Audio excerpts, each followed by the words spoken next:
Judicial DS judicial academy Prayagraj Allahabad अपने सभी judicial examination की तैयारी करने वाले विद्यार्थियों के लिए, सहायक अभियोजन की परीक्षा की प्रिपरेशन करने वाले सभी छात्रों के लिए या वकालत करने वाले सभी छात्रों के लिए बहुत सारी विषय वस्तु समय समय पर प्रदान करती रही है।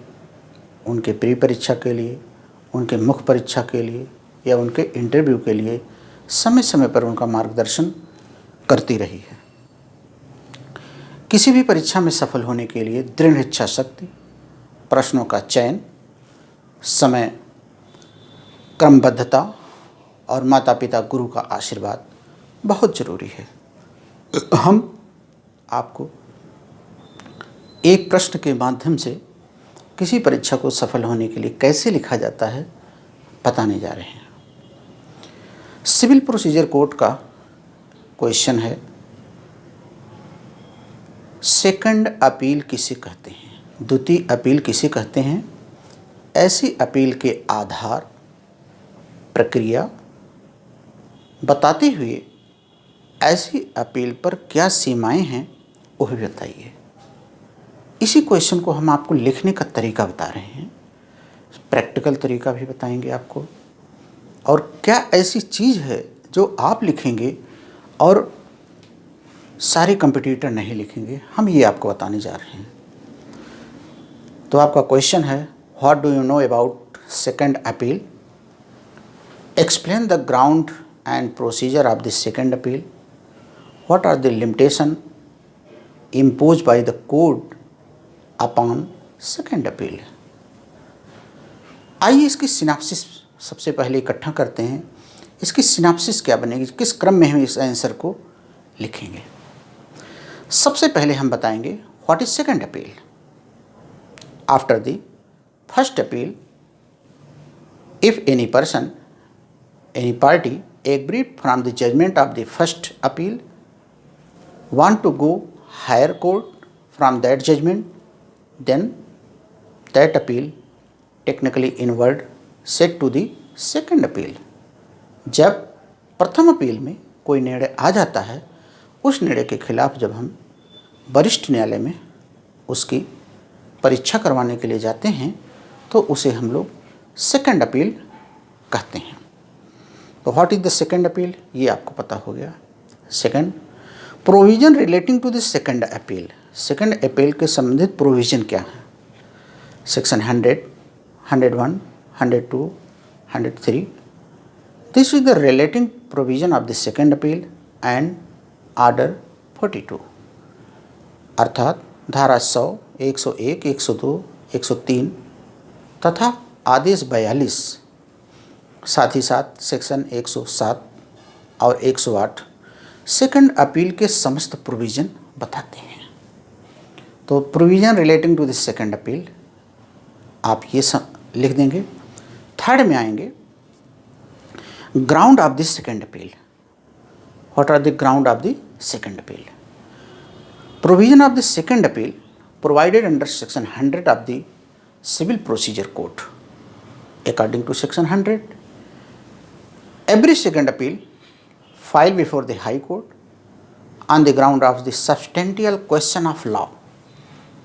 Substantial question of law. In year 1976 amendment, only substantial question of law, any person go to the second appeal.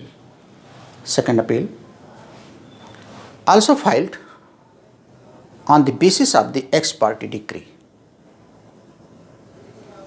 as provided section 100 subclass 2. But what is the substantial question of law? It is not clear according to civil procedure code. What are the second appeal? What are the substantive question of law? Even both are not defined. Substantive question of law determined by the court, but what is the substantive question of law? It was first time comes before the Supreme Court in case of Chunni Lal Mehta versus century spinning and company limited. That landmark judgment, not overruled till today, this by the above court. Chunnilal Mehta के मामले में substantial question of law को सर्वोच्च न्यायालय ने बताया और उसमें कुछ पॉइंट ले डाउन किए गए। क्या ले डाउन किए गए कि एक ऐसा प्रश्न जो किसी सुपीरियर कोर्ट से डिसाइड ना हो उसे हम substantial question of law question कहते हैं, जो सुपीरियर कोर्ट ने उसे फाइनल डिसाइड नहीं कर पाया हो। दूसरा, such kinds of the question which was in dilemma की स्थिति में रहता है, एकदम क्लियर नहीं है, उसे हम सब्सटेंशियल क्वेश्चन ऑफ लॉ कहते हैं। Such type of the question which are contested between the different high courts in India, एक ऐसा प्रश्न जिस पे भारत के सभी हाई कोर्ट एक व्यू पे नहीं है, कंटेस्टेड पॉइंट में है, उसे हम सब्सटेंशियल क्वेश्चन ऑफ लॉ कहते हैं। तो substantial question of law first time determined by the Supreme Court in case of Chunnilal Mehta versus century spring and company limited. तो substantial of question of law जब decide हो गया, अब अगला प्रश्न आता है कि what are the limitation upon the second appeal. Second appeal की सबसे पहली लिमिटेशन है, after the expiration of the limitation period as provided limitation act section 123 after 90 days no second appeal file before the high court. यानी 90 दिन के बाद judgement जो first appeal का उसके 90 दिन के बाद सेकंड अपील हाई कोर्ट में नहीं पेश की जाएगी। सेकंड लिमिटेशन इसकी क्या है, any second appeal file before the high court only on the basis of the substantial question of law, no any other question. अर्थात सेकंड अपील केवल और केवल सब्सटेंशियल क्वेश्चन ऑफ लॉ पर होगी और किसी आधार पर नहीं होगी। Third limitation, where is the original suit,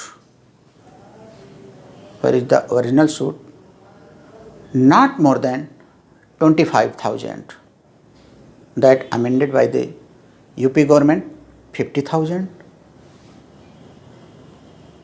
If the original suit monetary value, pecuniary value not more than 50,000, then second appeal cannot file before the high court.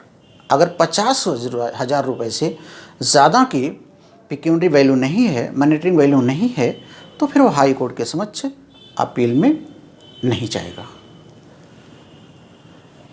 ये आपने पढ़ा सेकंड अपील पर लिमिटेशन है। Some other also important point, in second appeal no any question of the fact arises by the parties second appeal में किसी प्रकार का कोई फैक्ट का मामला नहीं उठाएंगे। But court are not bound to heard the second appeal only substantial question of law. High Court also accept और heard of the party on the question of fact. कोई भी पक्षकार सेकंड अपील में substantial of question of law पर ही बात करेगा, लेकिन कोर्ट अपने इनहेरेंट पावर में, अपने उसको पावर जो दी गई है 100 में, वह किसी फैक्ट पर भी सुनवाई कर सकता है यदि उसे न्याय हित में ऐसा लगता है। ये बहुत ही बड़ी पावर कोर्ट को दी गई है।